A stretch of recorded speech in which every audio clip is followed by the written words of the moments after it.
కన్నీరు పగలాలి నా హృదయం, నైవేద్యమవ్వాలి నా బ్రతుకు, నైవేద్యమవ్వాలి నా బ్రతుకు. ఒలకాలి కన్నీరు పగలాలి నా హృదయం, నైవేద్యమవ్వాలి నా బ్రతుకు, నైవేద్యమవ్వాలి నా బ్రతుకు.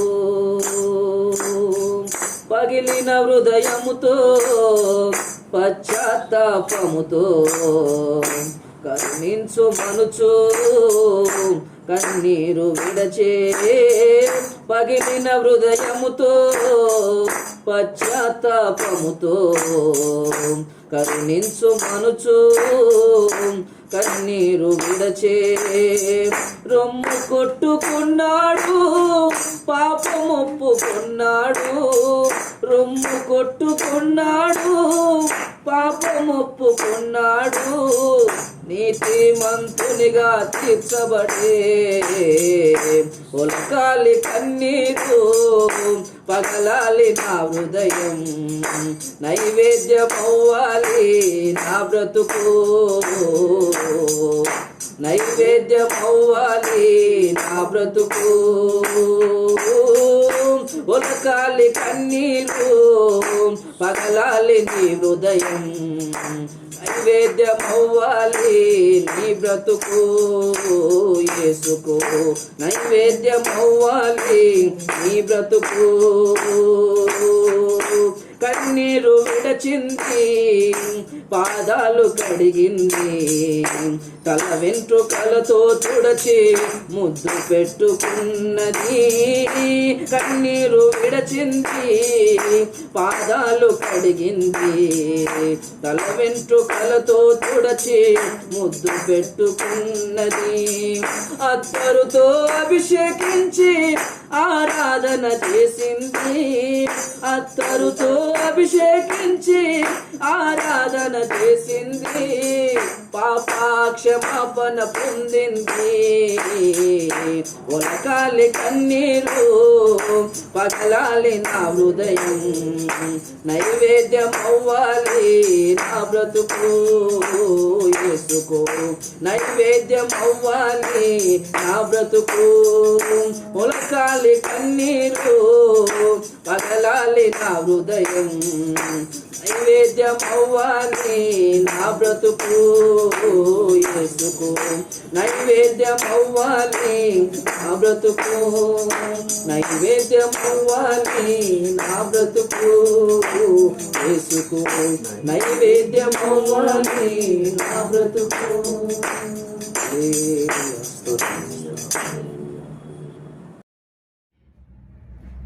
నేటి దిన ఆరాధనకు మీ అందరికీ స్వాగతం. రండి మనం ప్రార్థన చేసుకుని దేవుని వాక్యంలోకి వెళ్ళిపోదాం. మహోన్నతమైన మా తండ్రి, నీ పాదములకు స్తోత్రములు. ఇంతకాలం అంతా ప్రభా మమ్మల్ని నీ రెక్కల నీడలో భద్రపరిచి నయనానికి స్తోత్రములు తండ్రి. మరి ఒకసారి ఈ విధంగా నీ సన్నిధిలో కూడుకోవడానికి నేను ఇచ్చిన ఈ భాగ్యాన్ని బట్టి నీకు వందనాలు నాయనా. నీ సన్నిధికి ఎవరైతే వచ్చారో ప్రభా, నీ మాటలు వినడానికి ఆశపడుతున్నారో వారందరికీ ప్రభా నీ మాట చేత మీరు మాట్లాడి నయనానికి స్తోత్రములు. ఆత్మీయ దాహాన్ని ఆగ్రహాన్ని తీర్చుకొని ప్రార్థిస్తున్నాం ప్రభు. నయనానికి స్తోత్రములు. మీ పరలోక ప్రభువానికి స్తోత్ర ద్వారాలు తిప్పి నన్ను ఆత్మీయ పరమన్న చేతమును తృప్తిపరచుకొని సహాయం చేయమని మా ప్రభువును మా రక్షకుడైన యేసుక్రీస్తు శ్రేష్టమైన నామములో అడిగి బ్రతిమిలాడి వేడుకొనుచున్న నా ప్రియ పరలోకపు తండ్రి, ఆమేన్. రండి నా ప్రియ సహోదరులారా, సహోదరులారా, ఈరోజు మన వాక్య ధ్యానం నిమిత్తము యెషయా గ్రంథం 22వ అధ్యాయము 22వ వచనం మనం చదువుకుందాం.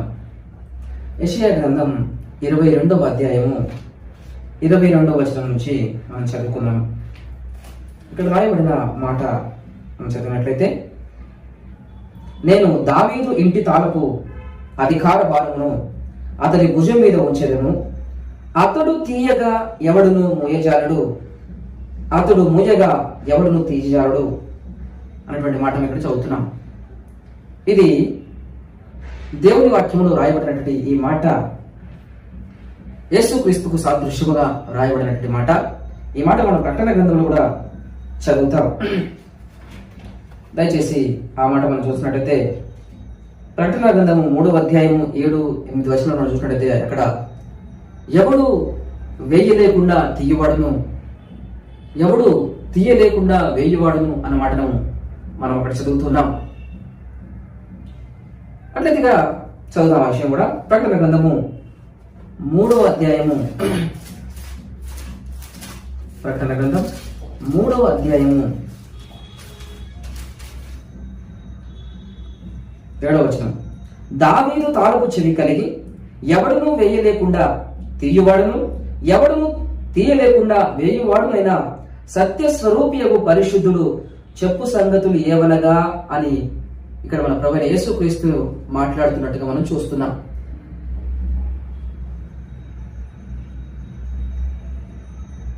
పద్మోసు ద్వీపంలో పరమశుడైన యోహానుతో ప్రభువైన యేసుక్రీస్తు మాట్లాడుతున్నటువంటి మాటను మనం ఇక్కడ చూస్తున్నాం.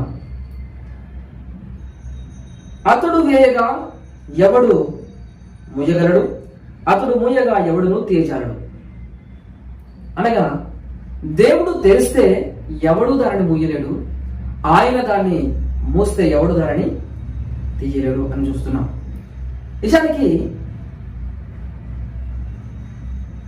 లోకములో ఎవరైనా దేనినైనా చేయవచ్చు, కానీ దేవుడు అనుమతి లేకుండగా, దేవుడు ద్వారం తెరవకుండగా నేను దాన్ని తీయాలి అనుకుంటే ఎవరి చేత కాదు. దేవుడు ఒకవేళ మూసి ఉంటే ఎవరితో అది తెరవడానికి కాదు, దేవుడు ఒకవేళ తీస్తే దాన్ని మూయడానికి ఎవరితో కాదు. అందుకే దేవుడు మూయగా ఎవడు తెరవలేడు, దేవుడు తెరవగా ఎవడు దాన్ని మూయజాడు అని వాక్యం మనకు చదువుతున్నాం. అట్లయితే ఇక్కడ మన ప్రభువైన యేసుక్రీస్తు గురించి వ్రాయబడినటువంటి ఈ మాటలు మనం చదువుతున్నాం. అట్లయితే అతడు వేయగా ఎవడును మూయజాలడు, అతడు మూయగా ఎవడును తీయజాలడు. అతడు అన్న మాట చదువుతున్నాం. అతడు అనగా ప్రభువు లేదా మన ప్రభువైన యేసుక్రీస్తు. తెగా అతడు తెలిస్తే ఎవడు దాన్ని మూయజాలడు. తెరుచుట అనే విషయాన్ని మనం చూసినట్టయితే దేవుడు మన ఎదుట ద్వారాన్ని తెరిచినప్పుడు ఎవడు దానిని మూయలేడు. ఒకవేళ దేవుడే తన ద్వారాన్ని మూసివేస్తే మనం కాదుగా ఎవరైనా ఆ ద్వారాన్ని ఇంకా తెరవాలి. అపోస్తల కార్యం చూసినట్టయితే అక్కడ రాయబడింది, లుదియా హృదయమును దేవుడు తెరచెను అని రాయబడింది. అనేక హృదయాలు ఉన్నాయి, మూయబడి ఉన్నాయి. లుదియా హృదయం కూడా మూయబడి ఉంది. కానీ ఎప్పుడైతే దేవుడు లుదియా హృదయం తెరిచాడో దేవుడి వాక్యం ఆమె లోపల కార్యం జరిగించిందండి. అట్లయితే దేవుడు తెరిచినప్పుడు ఎవడు దానిని మూయలేడు. లుదియా హృదయాన్ని దేవుడు తెరిచాడు, ఎవరు ఆమెను ఇంకా మూయలేరు. తెరవబడిన హృదయం లోకి దేవుడి సువార్త వెళ్ళింది, కార్యం జరిగించింది. ఆమె రక్షణ పొంది బాప్తీసం పొంది దేవునికి శిష్యురాలుగా మారింది. ఏ ఆటంకం వచ్చినా, ఎవరు ఎదురొచ్చినా, ఏ మతం అడ్డొచ్చినా ఆమెను కదిలించలేదు. ఎందుకనగా ఆమె ఆ హృదయాన్ని దేవుడు తెరిచాడు. దేవుడు తెరిచిన ఆ హృదయాన్ని ఎవడు మూయలేడు. అట్లాగే ప్రియ సహోదరి సహోదరుడా, నిజంగా దేవుడు నీ హృదయాన్ని తెరిస్తే నీట కూడా ఎన్ని ఆటంకాలు వచ్చినా, ఎన్ని అవరాధాలు వచ్చినా, ఎంతమంది నీ మీదికి వచ్చినప్పుడు కూడా తెరువబడిన నిన్ను మూయలేరు. అందుకే దేవుడు తెరుచుట, అతడు తెరవగా ఎవడు దానిని మూయలేడు, అతడు మూయగా ఎవడు దానిని తెరవలేడు అనే మాట చదువుకున్నాం. నిజంగా దేవుడు తెరిచిన హృదయం అండి, మూయబడిన హృదయంతో కాదు, తెరవబడిన హృదయం అంట. ఈరోజు మనం అందరం హృదయాలు తెరిచి మన ప్రభువైన యేసుక్రీస్తును ఆ స్వార్థ వాక్యం విని ఆయన శిష్యులుగా మారి, ఆయన కుమారులుగా కుమార్తెలుగా మారి ఆ హృదయంలో, ఆ తెరవబడిన హృదయంలో మన ప్రభువైన యేసుక్రీస్తును సొంత రక్షకుడిగా ప్రభువుగా అంగీకరించి ఆయన చేత ఏలుబడి చేయబడుతున్నటువంటి ప్రజలే నిజమైన క్రైస్తవులు. అంటే ఇప్పుడు ఆయన తెరవగా అనే మాటను మనం చదువుతున్నాం. దేవుడు తెరిచినటువంటి ఆ ద్వారం, దేవుడు తెరిచినటువంటి ఆ తలుపు, దేవుడు తెరిచినటువంటి ఆ హృదయం మనం చదువుతున్నాం. నిజంగా దేవుడు తెరవకపోతే ఎన్ని ప్రయత్నాలు చేసినా వ్యర్థమైపోతుంది. ఒకసారి మనం చూసినట్లయితే వాక్య గ్రంథంలో హాగరు తన యజమానురాల దగ్గర నుంచి పారిపోయి అరణ్యంలో తిరుగుతుంది. పాపం చిన్న కుమారుడు అప్పటికి. ఆ కుమారుని పెట్టుకుని ఆ అరణ్యంలో తిరుగుతుంది. అరణ్యంలో నీరు దొరకలేదు ఆమెకి. ఇక ఆ కుమారుడు ఏడుస్తూ ఉన్నాడు.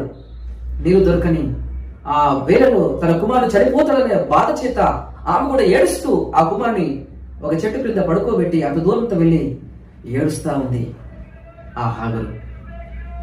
దేవుడు ఎప్పుడైతే ఆగరు యొక్క ఆ కుమారుడు యొక్క రోదన విన్నాడో ప్రభు ఆమె కన్నులను తెరిచాడండి. ఎప్పుడైతే ఆమె కన్నులు తెరిచాడో ఆ కన్నులకు ఒక నీటి ఊట కనబడిందండి. ఎప్పుడైతే ఆ నీటి ఊట కనబడిందో అప్పుడు వెళ్ళి ఆ నీళ్లు ఆ కుమారుని త్రాగించి ఆ కుమారుడు బ్రతికినట్టుగా మనం చూస్తాం. అనగా దేవుడు ఆమె కన్నులు తెరిచేంత వరకు కూడా ఆమెకు ఆ నీటి ఊట కనబడలేదు. అరణ్యంలో తిరుగుతుంది, నీటి ఊట కోసం దొరకలేదు, నీరు లేదు. అరణ్యం ఎటు చూసిన అరణ్యం, ఎండ, అడవి ప్రాంతం.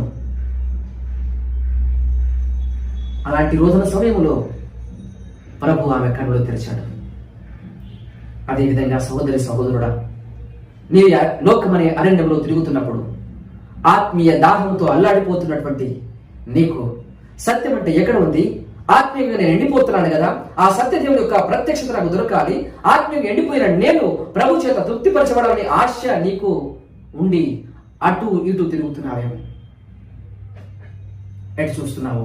ఆ చెట్టును, ఈ చెట్టును, ఆ కొండను, ఈ కొండను, అరణ్యంలో ఎటువో తిరుగుతున్నావునే. ఎటు చూసినా నీటి పూట లేదు. ఏడుస్తుంది, రోదన చేస్తుంది, అశాంతి, అభద్రత భావం. ఇక చనిపోతాను, నాకు దిక్కెవరు? అబ్రహాము నుండి దూరమై, శారాయి నుండి దూరమై, తన యజమానుని ఇంటి నుండి తరిమివేయబడి ఒంటరిగా ప్రయాణం చేస్తున్నటువంటి ఈ స్త్రీ తన కుమారుడి మరణం చూడలేక రోదన చేస్తుంది. అదేవిధంగా ప్రియ సహోదరుడా, సహోదరి, నీవు కూడా ఈ ఆత్మీయ యాత్రలో ముందుకు వెళుతూ, ఈ ఆత్మీయ యాత్రలో, ఈ అరణ్య యాత్రలో నిన్ను ఆదరించే వారు కరువైపోయి, అందరూ నీకు దూరం అయిపోయి ఒంటరిగా ప్రయాణం చేయవలసి వచ్చినప్పుడు నిజంగా ఎవరు మనకు తోడు లేని సమయంలో నిజంగా నా ఆత్మీయ దాహం ఎవరు తీరుస్తారు? నన్ను ఎవరు ఆదరిస్తారు? నన్ను ఎవరు ఓదారుస్తారు? నా ఆత్మీయ దాహాన్ని ఎవరు తీరుస్తారు? నా ఆత్మీయ ఆకలిని ఎవరు తీరుస్తారు అని అరణ్యంలో ఇటు అటు తిరుగుతున్నటువంటి సహోదర సహోదరి, దేవుడు నీ కన్నులు తిరిగిపోతున్నాడు. హాగరు కన్నులు తెరిచిన దేవుడు నీ కన్నులు తెరవబోతున్నాడు. ఎప్పుడైతే హాగరు కన్నులు తెరిచాడో అక్కడ నీటి ఊట కనబడినట్టుగా మనం చూస్తున్నాం. ఆ మాట మనం చూసినట్టయితే ఆది కాండము 21వ అధ్యాయంలో మనం చూద్దాం అన్నమాట. ఆది కాండము 21వ అధ్యాయము, ఆది కాండము దయచేసి చదువుదాం. ఆది కాండము 21వ అధ్యాయము 19వ వచనం మనం చదువుకుందాం. 18వ వచనం, నీవు లేచి ఆ చిన్నవాడిని లేవనెత్తి నీ చేత పట్టుకుని వారిని గొప్ప జనముగా చేస్తున్నని ఆమెతో అనను. మరియు దేవుడు ఆమె కన్నులు తెరిచినందున ఆమె నీళ్ల ఊట చూచి వెళ్ళి ఆ తిత్తిని నీళ్లతో నింపి ఆ చిన్నవారికి త్రాగనిచ్చెను అని రాయబడింది ఇక్కడ. నిజానికి మనం చూస్తే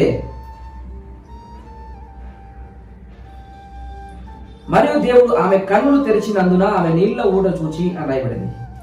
దేవుడు ఆమె కన్నులను తెరిచినందున ఆమె నీళ్ల ఊట చూచి అని రాయబడింది. దేవుడు హాగరు యొక్క కన్నులు తెరిచాడు. అప్పుడు ఆమెకి ఏం కనబడింది? నీళ్ల ఊట కనబడింది. అరణ్యములో తిరుగుతున్న హాగరుకు దేవుడు ఆమె కన్నులు తెరిచేంత వరకు కూడా నీరు కనబడలేదు. నీరు కనబడి ఆమె జీవితం ఇక ఏడుస్తుంది, రోధిస్తుంది. ఆమె తిత్తిలో ఉన్న నీరు అయిపోయాయి. ఇప్పుడు నీరు లేదు. దాహంతో అలవడించిపోతున్నారు. పిల్లోడు కింద పడివేయబడి ఉన్నాడు, ఏడుస్తున్నాడు. దేవుడు మనతో మాట్లాడుతున్నాడు, ఆ పిల్లని ఎత్తుపట్టుకో అని చెప్పి దేవుడు ఆమె కన్నులను తెరిచాడు అని రాయబడింది. సహోదరుడా, సహోదరి, నిరాశ చేత, నిస్పృహ చేత, ఈ లోకంలో నాకెవరున్నారు అని నువ్వు కృంగిన సమయంలో, నువ్వు రోధిస్తున్న సమయంలో మన ప్రభు అయిన యేసుక్రీస్తు ఆయన స్వరం నీతో మాట్లాడుతుంది. నీ కనులు తెరవబోతున్నాయి. అందుకే వాక్యం ఉంది, మీ మనోనేత్రములు వెలిగించబడినందున అని రాయబడింది. ఈ ఉసంబంధమైన దేవత దేవుని యొక్క శిలువ సువార్త ప్రకాశింపకూడదు నిమిత్తము అవిశ్వాసులైన వారి మనోనేత్రాలను గుడ్డితనం కలగజేస్తుండగా దేవుని సువార్త ఆ యేసు క్రీస్తు నీ గుడ్డితనము తొలగించి నీ కనులు తెరవబోతున్న దినానికి. ఎప్పుడైతే హాగరు యొక్క కన్నులు దేవుడు తెరిచాడో ఆమెకు నీటి ఊట కనబడింది. అవి త్రాగి ఆమె కుమారుడు ఆమె బ్రతకారండి. సహోదరుడు, సహోదరి, ఈ అరణ్య యాత్రలో నువ్వు ఎటు తిరిగినా, ఏ గుట్టకెళ్ళినా, ఏ కొండ మీదకి వెళ్ళినా, ఏ దేవస్థలానికి వెళ్ళినా, నువ్వెంత దూరం వెళ్ళినా, ఎన్ని తీర్థయాత్రలు చేసినా నీ ఆత్మీయ దాహం తీరడానికి ఈ లోకంలో నీకేం దొరకదు. ఎందుకనగా నీ కనుడు గుడ్డివైపోయాయి. అక్షయుడు దేవుని యొక్క మహిమను జంతువుల యొక్క, చతుస్పాద జంతువుల యొక్క, పురుగుల యొక్క, మనుషులకు ప్రతిమా స్వరూపముగా మార్చారు. ఎందుకనగా వారి అంధకార హృదయం, అవివేక హృదయం అంధకారం అయిపోయింది. అంధకారమైన మనస్సు కలిగిన వారై, అంధకారమైనటువంటి చీకటి కలిగినటువంటి నేత్రములు కలిగిన వారై, మనోనేత్రములు గుడ్డితనం అయిపోయి గుడ్డివాడిగా ఈ లోకములో నువ్వు ఎటు తిరిగినా, ఈ అరణ్యంలో ఎటు తిరిగినా నీకు అశాంతియే. నీ ఆత్మీయ దాహం తీరడానికి ఉన్న చోటు ఒకటే. అది కనబడాలి అంటే ముందుగా నీ మనోనేత్రం దేవుడే వెలిగించాలి. దేవుడు నిన్ను వెలిగించని ఎడలా నువ్వు ఎంత కాలం తిరిగినా నీ ఆత్మీయ దాహం తీరదు. సహోదరుడా, సహోదరి, అదే విధంగా ఈ హాగరు అరణ్యములు తిరుగుతుంది. నా అన్నవారు దూరం అయిపోయారు, భర్త దూరం అయిపోయాడు, యజమానురాలు వెళ్ళగొట్టేసింది, ఒంటరిగా తిరుగుతుంది, కుమారుడు చనిపోవడానికి సిద్ధంగా ఉన్నాడు. ఇప్పుడు నిరాశలో కృంగుదలలో ఉంది. అలాంటి కృంగిపోయిన సమయంలో ప్రభు మాట్లాడుతున్నాడు, నీ కొడుకును లేవనెత్తి పట్టుకో అని చెప్పి దేవుడు ఆమె కన్నులను తెరిచాడు. ఎప్పుడైతే కన్నులను తెరిచాడో ఆమె నీటి మూట చూడగలిగింది. ప్రియ సహోదరి, సహోదరుడా, ఎంతకాలం శరీరం సంబంధమైన వాటిని చూస్తాం. ఈ శరీర సంబంధమైన నేత్రాలు మాత్రం కాదు, నీ ఆత్మీయ నేత్రాలు తెరవబడితే నీకు నీటి ఊట అయిన యేసయ్య కనబడతాడు. నీ ఆత్మీయ దహాన్ని అంత తీరుస్తాడు. ఇంతకుముందు మనం చదువుకున్నాం కదా, నేను ఇచ్చే నీళ్లు త్రాగు వాడెప్పుడునో దప్పికొనడు, అవి నిత్య జీవము కొరకై నీళ్ళు ఉబికే నీటి బుగ్గగా ఉండను. ప్రభు ఇచ్చేటువంటి, ఆ ప్రభు చూపించేటువంటి ఆ నీటి బుగ్గ, ఆ నీటి బుగ్గ నువ్వు చూస్తే సమరయ చూసింది. సమరస్తి యొక్క కన్నును దేవుడు వెలిగించాడు. వెలిగించబడిన మీదట ఆ ప్రభువును చూసిందామె. ఆమె దాహాన్ని తీర్చుకున్నది. ఆ దాహాన్ని తీర్చుకున్న ఆమె ఊరిలోకి పరిగెత్తింది. వాళ్ళందరికీ చెప్పి, ఇదిగో నా దాహాన్ని తీర్చిన వాడు మెస్సయ్య కాదా? హాగరు కళ్ళు నీకు వెలిగించిన వాడు, సమరయ స్త్రీ కన్ను వెలిగించిన వాడు, హృదయాన్ని తెరిచిన వాడు. హృదయాన్ని తెరవబోతున్నాడు. ఎంతకాలం మూయబడిన హృదయంతో, కఠిన హృదయంతో, అంధకార మనస్సు కలిగిన వారమై ఎంతకాలం అరణ్యములో తిరుగుతావు, ఏ కొండలో చూస్తూ, ఎక్కడ చూస్తావు, ఇక్కడ చూస్తున్నావు, ఏ పర్వతాలు చూస్తున్నావు, ఎటు చూసినా హాగరుకు నీరు దొరకలేదండి. ఎటు చూసినా నీరు దొరకలేదు. ఒంటరి ప్రయాణం. సోదరా, అందరు నీతో ఉన్నా నీ ఒంటరి. నిన్ను అర్థం చేసుకున్న వారు లేకపోయినప్పటికీ, నీ బాధను చెప్పుకోవడానికి ఎవరు లేకపోయినప్పటికీ, నువ్వు రోదన చేస్తే, నిజమైన ప్రభు యొద్ద నువ్వు వేడుకుంటే, ఆగరు వలె నువ్వు రోదన చేస్తే ఆ ప్రభు యేసుక్రీస్తు నీతో మాట్లాడతాడు. నీ కన్నులు తెరుస్తాడు. నీ ముందు నీటి ఊట కనబడుతున్నది. ఆ విధంగా ఆ నీటి ఊట కనబడినట్టుగా దేవుడు ఆమె నేత్రాలు తెరిచాడు. అదేవిధంగా ఆత్మీయ దాహముతో మెస్సయ్య కోసం ఎదురు చూస్తున్నటువంటి ఆ సమరయ స్త్రీ కన్నులు తెరిచినప్పుడు నిజమైన జీవజల ఊట అయిన యేసయ్యను చూచింది, త్రాగింది, అనేకులకు త్రాగించింది. అదేవిధంగా లుదియ అనేటువంటి ఈమె కూడా ఆత్మీయ దాహం చేత ఉన్నటువంటి ఈమె దగ్గరికి దేవుని సువార్త వచ్చింది. అప్పుడు దేవుడు ఆమె హృదయాన్ని తెరిచాడు. తిరుగుబడిన హృదయం కలిగిన ఈమె హృదయంలోకి దేవుని వాక్యం ఆహ్వానించింది. రక్షణ పొందేది ప్రభు శిష్యురాలుగా మారిందండి. కానీ చాలా మంది ఉన్నారు, దేవుడు వారి హృదయాన్ని తెరవలేదు కనుక వారి కఠినుడై అపోస్తలులను చెప్పడానికి తిరుగుతున్నాడు. సహోదరుడా, నిజంగా నీ హృదయం తెరవబడిందా? దేవుడు నీ మనోనేత్రాలు వెలిగించారా? ఒకవేళ నువ్వు వెలిగించబడకపోతే, నీ హృదయాన్ని దేవుడు తెరవకపోతే, నువ్వెంతకాలం ఈ అరణ్యములు తిరిగినా నీకు అశాంతియే, నీకు మరణమే. మరణం నుంచి తప్పించగలిగినట్టు ఆ జీవవాక్యం, ఆ జీవాధిపతి నీ హృదయాన్ని తెరవాలి, నీ మనోనేత్రాన్ని దేవుడు వెలిగించాలి. ఆ విధంగా తెరువబడిన హృదయం, తెరువబడిన నేత్రములు. అట్లయితే రోజు వారు అంధకార మనసు గల వారి గుడ్డివాడికి దూకి చూపినైనా వారిద్దరు కలిసి ఎక్కడ గుంటలో పడతారు. నువ్వు గుడ్డివాడిగా బతకడం కాదు, దేవుడిని మనోనేత్రాన్ని వెలిగించాలని దేవుడు చూస్తున్నాడు. ఆయన తెరవగా ఎవడు మూయగలడు? ఆయన తెరవగా ఎవడు మూయగలడు? ఆయన తెరిచాడు. హృదయాన్ని దేవుడు తెరిచాడు.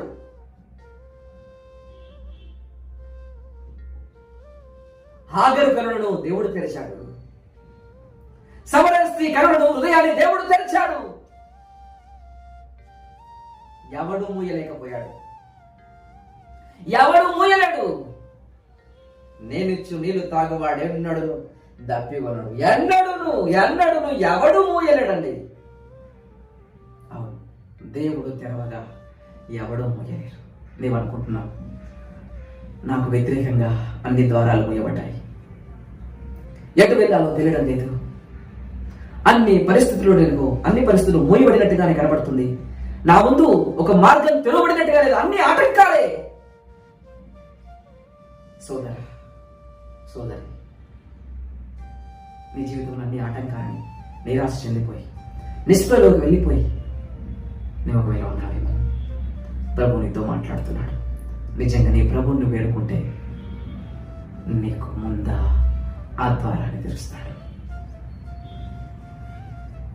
నీకు ముందుగా ఏ ఆటంకం ఉందో ఆటంకాన్ని తొలగిస్తాడు. ద్వారాన్ని దేవుడు తెరుస్తాడు. ఆయన తెరవగా ఎవడు మూయలేడు, ఆయన మూయగా ఎవడు తెరవలేడు. ఇప్పుడు దేవుణ్ణి చూచే కన్నులు నిజంగా ఆ నీటి ఊటను చూసేటువంటి ఆ కన్నులు హాగరుకు దొరికాయి. అప్పుడు ఆమె బ్రతికింది. అందుకే దేవుని వాక్యం చూస్తున్న కీర్తన గ్రంథంలో దావీదు చెప్తున్నాడు, ప్రభువా నీ ధర్మశాస్త్రములు ఆశ్చర్యకరమైన సంగతులు చూచినట్లుగా నా కన్నులు తెరువు అన్నాడు ఆయన. నిజంగా నీవు దేవుని ధర్మశాస్త్రములో ఆశ్చర్యకరమైన సంగతులు ఉన్నాయి, కానీ నువ్వు చూడలేవు. నువ్వు చూడాలి అంటే నీ కన్నులు తెరవబడాలి. నీ తెరవబడాలి అంటే దేవుడే నీ మనోనేత్రం వెలిగించాలి. అప్పుడు నువ్వు చూడగలుగుతావు. దేవుని గ్రంథాన్ని నిజంగా నీ శరీర నేత్రాలు చేసి చదువుతున్నప్పుడు నీకు అది అర్థం కాదు. ఆశ్చర్యమైన సంగతులు, గూఢమైన సంగతులు వాక్యములో ఉన్నాయి, కానీ నువ్వు దాన్ని గ్రహించలేవు.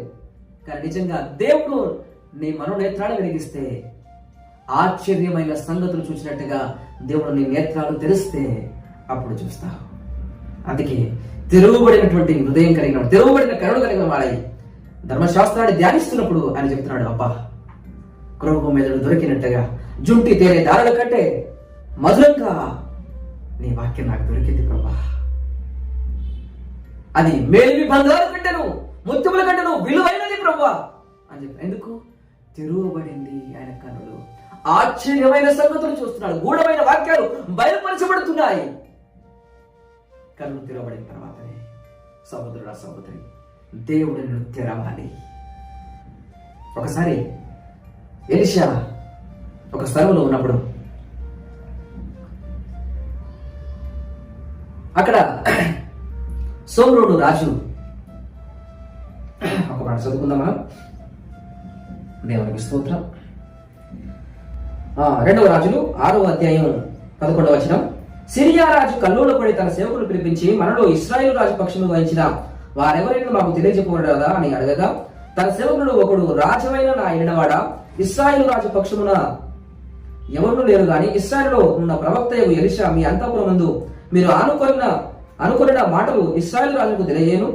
అందుకు రాజు, మేము ఆ మనుషులను పంపి అతన్ని తెప్పించినట్టు నువ్వు వెళ్ళి అతడుండు చోటును చూచిరమ్ము అని సెలవేయగా అతడు దోతానులో ఉన్నాడని వర్తమానం వచ్చను. కాబట్టి రాజు అతడికి గుర్రములను రథములను గొప్ప సైన్యమును పంపెను. వారు రాత్రి వేళ వచ్చి నలుదిశల పట్టణమును చుట్టుకుని దోతాను అనే పట్టణంలో ఎలీషా గారు ఉన్నారు. అట్లయితే ఆ దోతాను పట్టణంలో ఉన్న ఎలీషా గారు ఈ సిరియా రాజు ఏవైతే ఆయన ఆలోచిస్తాడో ఆలోచనంతా కూడా ఈ దోతాను ఎలీషా గారు తెలియపరచబడుతుంది.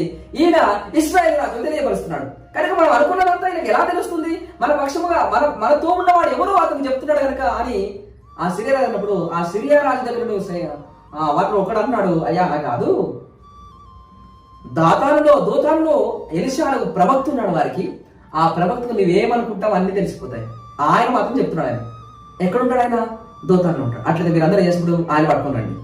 ఎవరు పట్టుకోవాలి? ఇప్పుడు దోతానులో ఉన్న ఎలీషాను పట్టుకోవడానికి గుర్రములు రథములు వేసుకుని సిరియా రాజు సైన్యంతో చేశాడు.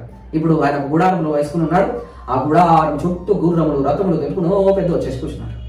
ఇప్పుడు ఎలీషా శిష్యుడు బయటకు వచ్చి మాట చెబుదాం. అంతా తన అయ్యో నా వెళ్ళినవాడ. కాబట్టి రాజు అతనికి గుర్రములు రథములను గొప్ప సైన్యములను పంపెను. వారు రాత్రి వేళ వచ్చి నలుదిశల పట్టణము చుట్టుకొనగా దైవజనుడైన అతని పనివాడు పెందలగడ లేచి బయటికి వచ్చినప్పుడు గుర్రములను రథములను గల సైన్యము పట్టణము చుట్టుకొని ఉండని కనబడేది. ఇప్పుడు ఏమైపోయింది? ఆ సిరియా సైనికులందరూ వచ్చేసి ఆ పట్టణం చుట్టూ వేశారు. ఇప్పుడు ఎలీషా యొక్క శిష్యుడు పనివాడు ఉదయం పెద్దలగడ లేచి బయటకు వచ్చి చూసే వరకు సిరియా సైన్యం వారి పట్టణం చుట్టుకొని ఉన్నది. అయ్యో నా ఎలినవాడా అని ఎలీషాను లేపుతున్నాడు. ఆ మాట చూద్దాం. అయ్యో నా ఏలినవాడా, మనము ఏమి చేయడమని ఆ దైవజనుడితో అనగా అతడు భయపడవద్దు, మన పక్షముగా ఉన్నవారు వారికంటే అదుపులై ఉన్నారని చెప్పి అని మాట చదువుతున్నాం ఇక్కడ. ఇప్పుడు ఎలీషా యొక్క శిష్యుడు ఉన్నటువంటి ఈ దోతాను ప్రాంతంలో మొత్తం చూసినట్టు ఈ సైన్యం అంతా శత్రు సైన్యం వారిని చుట్టుముట్టేసింది. పనివాడు వచ్చి చూస్తున్నాడు, అయ్యా ఏలినవాడా, మనం ఏం చేద్దాం, మనము ఏమి చేయదామని ఆ దైవజనుడితో అనగా అతడు భయపడవద్దు అంటున్నాడు. అనగా ఆ సైన్యాన్ని ఆ రథాలను ఆ గుర్రాలను చూసినప్పుడు ఈ పని వాడికి చాలా భయం వేసేసింది. ఎందుకనగా చుట్టుముట్టారు. ఇప్పుడు దారం లేదు ఇక్కడ, ఏమైనా చంపేస్తారు, మన పని అయిపోయింది అని భయపడుతున్నటువంటి ఆ పరిస్థితిలో మనం చూసినట్టయితే ఎలీషా చెప్తున్నాడు పనివాడకు, అయ్యా భయపడవద్దు అని చెప్తున్నాడు. అతడు భయపడవద్దు, మన పక్షముగా ఉన్నవారు వారికంటే అధికులై ఉన్నారని చెప్పి యెహోవా వీడు చూచినట్టుగా దయచేసి వీని కన్నుడు తెరువమని ఎలీషా ప్రార్థన చేయగా యెహోవా ఆ పనివాని కన్నుడు తెరవజేసను గనుక వాడు ఎలీషా చుట్టూ పర్వతము అగ్ని గుర్రముల చేత రథముల చేత నిండి ఉంట చూచెను అని మనం చూస్తున్నాం. ఇక్కడ మొట్టమొదటిగా ఎలీషా శిష్యుడు అనేటువంటి పనివాడు బయటకు వచ్చి చూసినప్పుడు ఏ కనబడ్డాయి? సోమ్రోను యొక్క సిరియనుల యొక్క దండు కనబడింది, గుర్రములు రథాలు సైన్యం కనబడింది. ఎప్పుడైతే ఎలీషా ప్రార్థన చేసి వీని కన్నులు తెరువు ప్రభువా అని ప్రార్థించిన తర్వాత అప్పుడు చూస్తున్నాడు ఎలీషా చుట్టూ ఏం కనబడినాయి? అగ్ని రథములు గుర్రములు పర్వతము కనబడిందంట. వారికంటే మనకు అధికులై ఉన్నారు, భయపడవద్దు అని చెప్పాడు. కానీ ఈయన చూడలేడు కదా, ఎవరు ఎలీషా శిష్యులు చూడలే. ఎలీషా కనబడుతున్నారు, ఎలీషాకు శత్రువులు కనబడుతున్నారు, తన పక్షము ఉన్న సైన్యం కూడా కనబడుతుంది. కానీ పనివాడి కనబడడం లేదు. ఎప్పుడైతే పనివాడి కోసం ప్రార్థన చేశాడో, ప్రభువా వీరి కన్నులు తెరవని ప్రార్థించాడో అప్పుడు వీరి కన్నులు దేవుడు తెరిచాడు. ఎప్పుడైతే పనివాడి కన్నులు దేవుడు తెరిచాడో అప్పుడు అక్కడ పర్వతమును అగ్ని గుర్రములు రథములు కనబడుతున్నాయి, వారి చుట్టూగా ఉన్నాయి. అంటే ఇప్పుడు పూర్తిగా ఈ సిరియనుల దండు ఆ దోతాను చుట్టూగా ఉన్నారు. పనివాడు చాలా భయపడుతున్నాడు. కానీ ఎలీషా శిష్యుడు భయం లేదు, ఎలీషాకు భయం లేదు, ఎలీషా శిష్యుడు భయపడుతున్నాడు. ఎందుకనగా ఎలీషా కన్నులను దేవుడు తెరిచాడు, ఎలీషా శిష్యుని కన్నులు ఇంకా తెరవబడలేదు. కనుక ఎలీషాకు దేవుని పంపించినటువంటి యొక్క అగ్ని రథములు ఆ పర్వతము గుర్రములు కనబడుతున్నాయి. కానీ ఎలీషా శిష్యునికి శత్రువు యొక్క సైన్యమే కనబడుతుంది, శత్రువుకు గుర్రాలు కనబడుతున్నాయి, శత్రువు యొక్క రథములు కనబడుతున్నాయి. కానీ వారి పక్షముగా ఉన్న దేవుడు పంపిన అగ్ని రథములు అగ్ని గుర్రములు పర్వతము కనబడడం లేదు. ఎప్పుడైతే దేవుడు ఎలీషా శిష్యుని కన్నులు తెరిచాడో అప్పుడు చూస్తున్నాడు అన్నట్టు. అప్పుడు భయపడతావా చెప్పండి? ఇంతవరకు భయపడిన ఎలీషా శిష్యుడు ఎప్పుడైతే ఈయన మనోనేత్ర వెలిగించబడిందో, ఇతడు ఎలీషా ప్రార్థన చేసినప్పుడు పనివారి కన్నులు దేవుడు తెరిచాడో, ఇప్పుడు భయం పోయిందండి, తెరవబడింది, కనుక భయపడడం లేదు. సోదరా సోదరి, నీవు క్రీస్తు నామాన్ని బట్టి బోధించడానికి, క్రీస్తు నామాన్ని బట్టి నువ్వు జీవించడానికి, క్రీస్తు నామాన్ని ఉచ్చరించడానికి, క్రీస్తును బహాటపరచడానికి నువ్వు భయపడుతున్నావు. ఎందుకు? అన్ని జనులను చూసి, విగ్రహారాధికులను చూసి, ఈ లోకమున వ్యతిరేకులను చూసి నువ్వు భయపడుతూ ఉండవచ్చు. కానీ ఎలీషా భయపడాడండి. ఎందుకనగా ఆయన నేత్రాలు దేవుడు వెలిగించాడు. నాకు వ్యతిరేకులు ఎంతమంది ఉన్నారో వారందరి కంటే నాకు నా దేవుడు సైన్యముగా నా చుట్టూ ఉన్నాడు, అగ్ని కంచెగా ఉన్నాడు. వారి గుర్రములు శరీరములు, మాకున్న గుర్రములు అగ్ని రథములు, అగ్ని గుర్రములు, పర్వతములు ఉన్నాయి.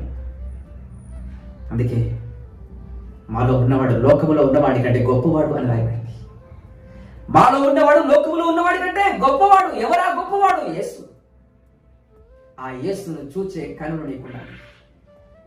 ఎలీషా పనివాని కోసం ప్రార్థించాడు, ప్రభువా వీడి కన్నులు తెరవు. కన్నులు తెరవబడకుండా ముందు ఎలీషా శిష్యుడు భయపడ్డాడు. కన్నులు తెరవబడిన తర్వాత ఎలీషా శిష్యుడు భయం పడడం లేదు, ధైర్యంగా ఉన్నాడు. ఎందుకు? కన్నులు తెరవబడ్డాయి. సోదరుడా, ఎంతకాలం భయపడుతూ జీవిస్తాం? ఎంతకాలం నీ యొక్క దేవుని వాక్యాన్ని బోధించకుండా, ఎంతకాలం దేవుని యొక్క నామాన్ని ప్రకటించకుండా, ఎంతకాలం దేవుని యొక్క నామాన్ని భరించకుండా, ఎంతకాలం దేవుని నామాన్ని ప్రకటించకుండా భయపడుతూ బ్రతుకుతావు? నీ మనోనేత్రములు దేవుడు వెలిగిస్తే భయపడడం మానేస్తావు. ఎందుకు? భయం లేదు మనకు. క్రైస్తవుడికి భయం లేదు. ఎందుకనగా దేవుడు నీ కన్నులు తెరిచాడు. తెరవగానే ఎవరు కనబడుతున్నారు? అగ్ని రథములు, గుర్రములు, పర్వతం. భయం లేదు, భయపడకూడదు. ఎవరు భయపడరు? ఎవరి మనోనేత్రాలు దేవుడు వెలిగించాడు వారు భయపడరు. హృదయాన్ని దేవుడు తెరిచినప్పుడు మీ వాక్యాన్ని అంగీకరించి, ప్రభువును అంగీకరించింది, ఎవరికి భయపడలేదండి. సమరయ స్త్రీ దేవుడి వాక్యం అంగీకరించినప్పుడు నిజంగా ఆమె మనోనేత్రం దేవుడు వెలిగించిన తర్వాత ఎవరికి భయపడలే. అంతకుముందు భయపడిన ఆమె ఇప్పుడు ఎందుకు భయపడలేదు? దేవుడు తన నేత్రాలు వెలిగించాడు.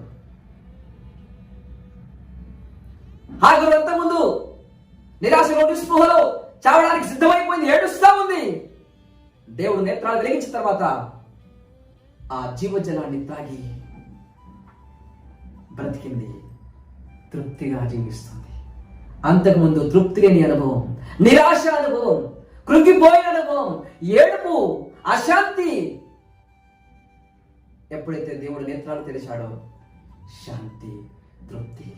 క్రైస్తవుడా, ప్రభు చెప్పాడు, నేను నా శాంతిని నీకు అనుగ్రహిస్తున్నాను. సమాధానకర్తయగు దేవుడు నేను సమాధానంతో ఉంటాడు.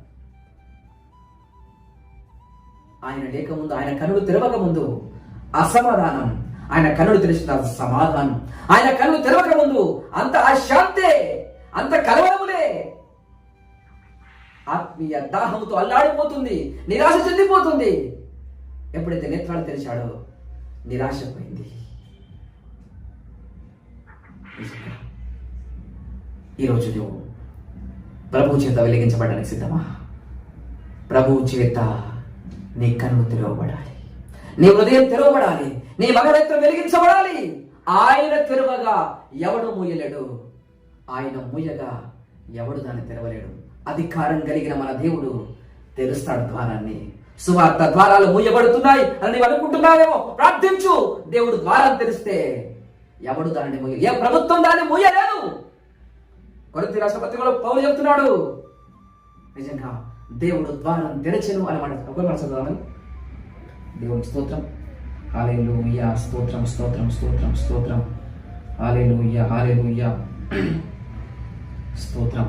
1 కొరింథీ రాష్ట్ర పత్రిక 16వ అధ్యాయము, 1 కొరింథీ 16వ అధ్యాయము, స్తోత్రం. 1వ కొరింథీ 16వ అధ్యాయము దయచేసి 9వ వచనం నుంచి మనం చదువుకుందాం. కార్యానుకూలమైన మంచి సమయము నాకు ప్రాప్తించి ఉన్నది అని మాట మనం చదువుతున్నాం. దాంట్లో ఫుట్నోట్లో గొప్ప ద్వారము నాకు తెరవబడి ఉన్నది అని మాట చదువుతున్నాం. కార్యానుకూలమైన మంచి సమయం నాకు ప్రాప్తించున్నది, మరి ఎదిరించి వారు అనేకులు ఉన్నారు కనుక అని రాయబడింది ఇక్కడ. అక్కడ గొప్ప ద్వారము నాకు తెరవబడి ఉన్నది అనే మాట మనం చదువుతున్నాం. ఏ ద్వారం తెరవబడింది? సువార్త ద్వారం దేవుడు తెరిచాడు. అక్కడ దేవునికి స్తోత్రం, హల్లెలూయా. అంటే తెలుసు, దేవుడు తెరిచినప్పుడు ఎవడు దానిని మూయలేడు, దేవుడు మూయగా ఎవడు దానిని తెరవలేడు. కనుక సువార్త ద్వారాన్ని దేవుడు తెరిస్తాడు. అక్కడ సమయానుకూలముగా ద్వారాలు దేవుడు తెరిచినాడు. అంటే ఇప్పుడు దేవుడు ద్వారం తెరిస్తే ఎవడు దాన్ని మూయలేడు, ఆయన మూసేస్తే ఎవడు దాన్ని తెరవలేడు. కనుక దేవుడి చేత నీ హృదయం తెరవబడాలి, దేవుడి చేత నీ నేత్రాలు వెలిగించబడాలి, తెరవబడాలి.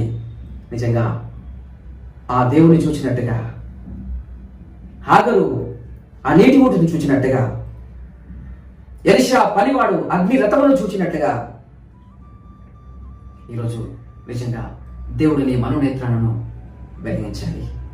ఎప్పుడైతే ఆ నేత్రాలు వెలిగించబడ్డాయో, తెరవబడ్డ ఆ నేత్రాలు నిజంగా ఆ రథాలను చూస్తున్నాయి. నిజంగా దావీదు కన్నులు దేవుడు తెరిచినప్పుడు ఆశ్చర్యకరమైన సంగతులను దేవుడు ధర్మశాస్త్రంలో చూస్తున్నాడు. దేవుడు తెరిచాడంటండి. అది మాత్రం కాదు, దేవుడు మన ముందు సువార్త ద్వారాలు తెరవాలి. ఆటంకం కలిగిస్తున్న సమస్త శక్తుల ప్రభావం తొలగిపోవాలి. దాన్ని మూసివేస్తున్న ప్రతి ద్వారం తెరవబడాలంటే దేవుడు తెరవాలి. దానికోసం నువ్వు ప్రార్థిస్తే, దేవుడు మన ముందు ద్వారాలు తెరిస్తే ఏ ఆటంకం ఉండదంటండి. ప్రభు ద్వారం తెలిస్తే దానికి ఎవడు మూయవలసిన పని లేదు, ఎవడు మూసినా మూయలేడు, అంతే. కనుక ప్రభు సన్నిధిలో, ప్రభా నా హృదయాన్ని తెరవు, ప్రభా నా మనోనేత్రం వెలిగించు ప్రభా అని ప్రభు చేతికి వస్తావా? ప్రభా సువార్త ద్వారాలు తెరవండి, నీ ఆశ్చర్యమైన సంగతులు చూసినట్టుగా నా నేత్రాలు వెలిగించండి ప్రభా అని ప్రభు సన్నిధిలో నువ్వు వేడుకుంటావా? దేవుడు నిన్ను తెరవకపోతే, దేవుడు నిన్ను హృదయాన్ని తెరవకపోతే నీకు అశాంతి, కలవరం మాత్రమే. ఎప్పుడైతే నీ హృదయాన్ని దేవుడు తెలుస్తాడో నీ అశాంతి తొలగిపోతుంది, నీ భయపడు తొలగిపోతుంది. ధైర్యంగా ఉంటారు నీతివంతులు, సింహం అని ధైర్యముగా ఉండరు. ఎందుకు? దేవుడు మా పక్షంగా ఉన్నాడు, నా నేత్రాలు వెలిగించాడు, నేను అతన్ని అనుకుని ఉన్నాను, అతను నాతో ఉన్నాడు, నేను అతన్ని అడుగుజాలను వెంబడిస్తున్నాను, నాతో నా ప్రభు ఉన్నాడు. ప్రభు చెప్పాడు, నేను నిన్ను విడవను, ఎన్నడూ ఎడబాయను అని చెప్పాడు. సదాకాలం నేను మీతో కూడా ఉంటాను, మాతో నీతో నీతో నీతో కూడా నీ ప్రభును చూసే కదా నేను తెరవబడాలి. ప్రభు నాతో ఉంటే నాకు భయమా? మనం ఉదయకాలంలో విన్నా, ప్రభు మనతో ఉంటే మనకు భయమా? ప్రభు కోసం బంధించబడటం మాత్రం కాక అతని కొరకు చనిపోవడానికి నేను సిద్ధమన్నాడు పౌలు. ఎందుకు? తనతో ఎవరున్నారు? ప్రభు కూడా ఉన్నాడు. అట్లయితే రోజు ఆ ప్రభువును చూచే కన్నులు తెరవబడాలి. మనోనేత్రములు వెలిగించబడకుండగా, హృదయం తెరవబడకుండగా పై పై భక్తి చేసి ఎంతకాలం లోకంలో తిరుగుతావు? హృదయం తెరవబడకుండగా, నేత్రాలు వెలిగించబడకుండగా, ఆ ప్రభువును చూసే కనులు లేకుండా, ఆత్మీయ దాహాన్ని తెచ్చి ఆ నీటి ఊటలు కనబడకుండగా ఈ అరణ్యమును ఎంత కాలం తిరిగినా నీ ఆత్మీయ దాహం తీరదు.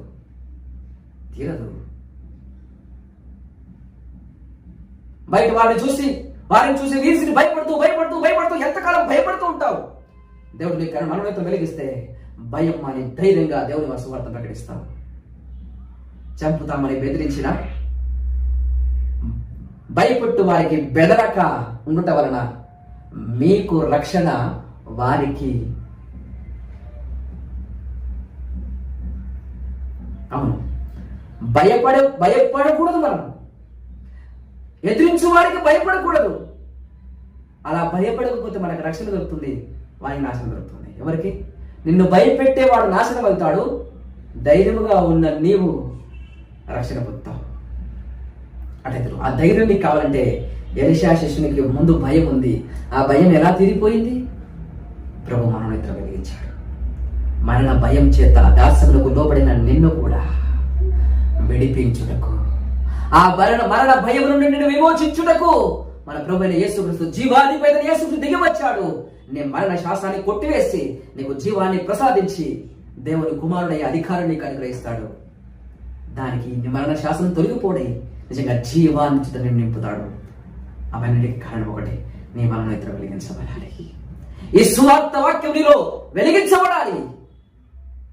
వాడు వేసిన అంధకారం ఆ యొక్క పరద అంధకార యొక్క ఆ ముసుగు తొలగిపోవాలంటే దేవుడు తెరవాలి.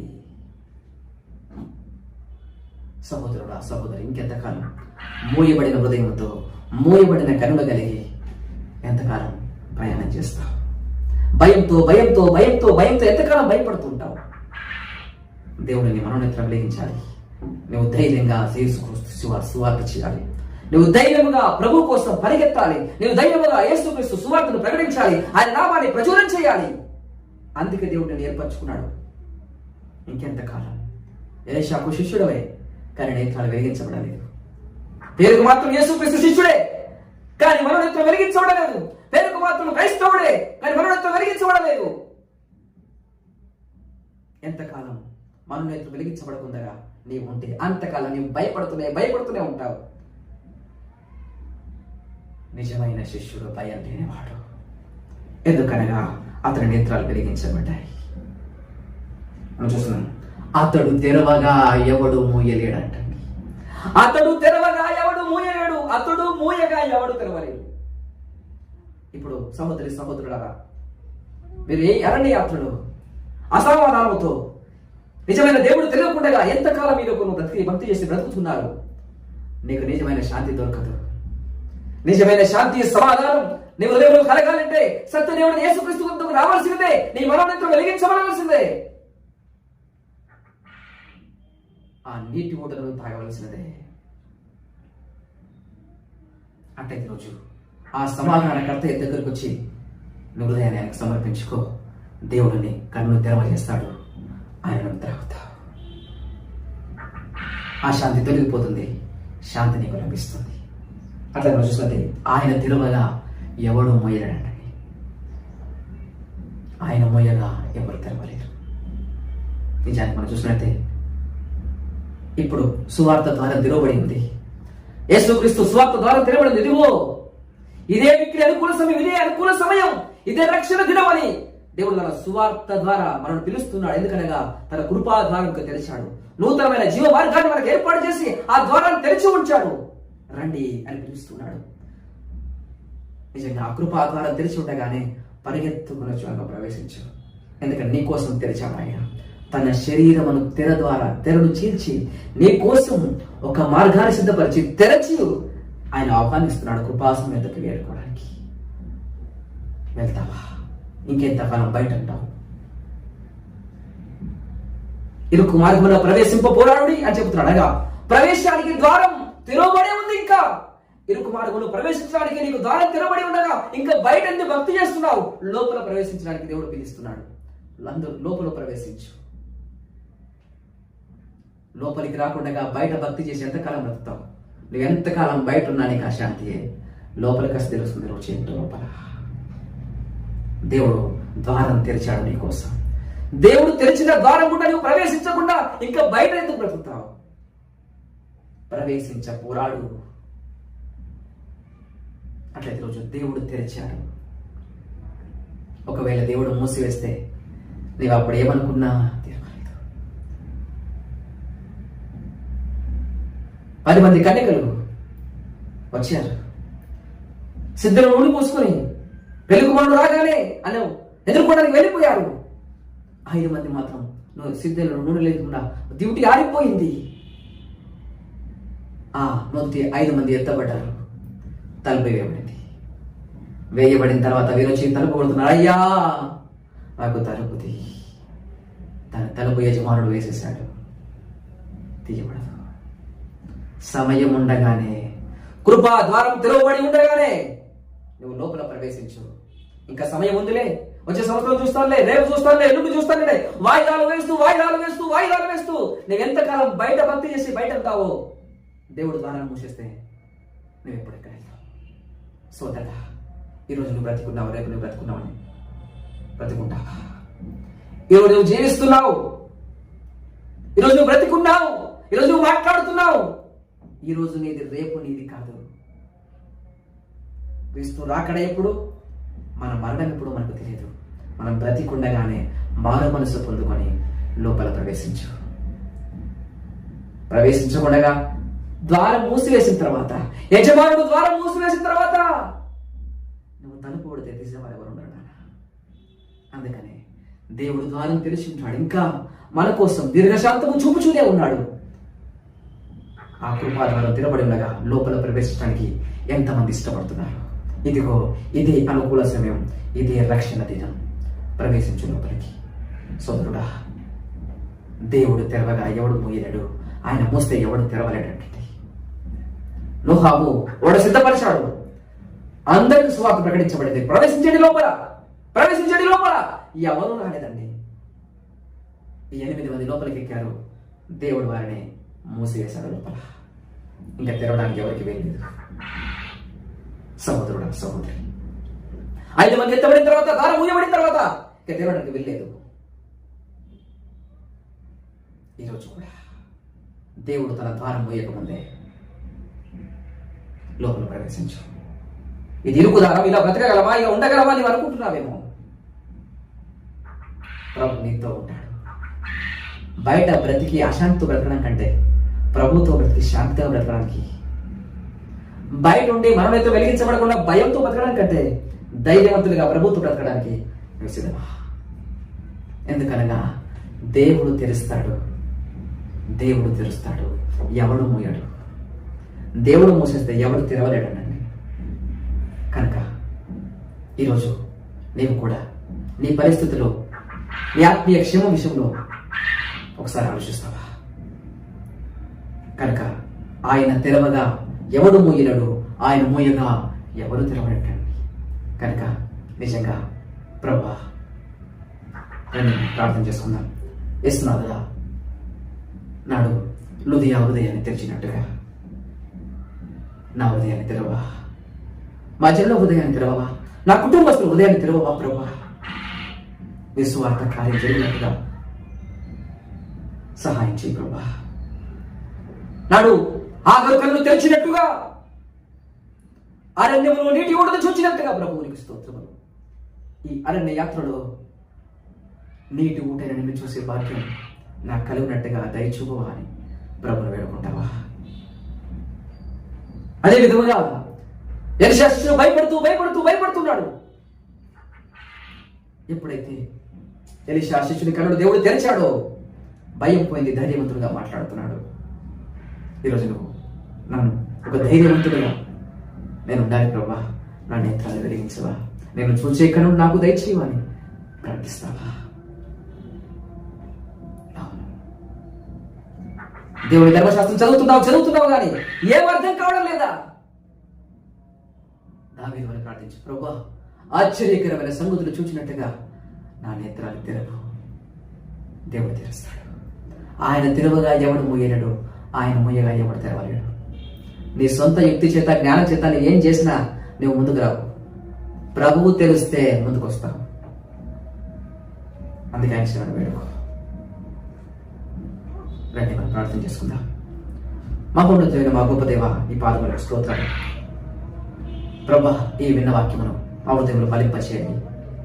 నాడు హృదయాన్ని తెరిచినట్టుగా మా హృదయాన్ని తెరవండి, మా జనుల హృదయాన్ని తెరవండి ప్రభా, మా కుటుంబస్తుల హృదయాన్ని తెరవండి ప్రభా.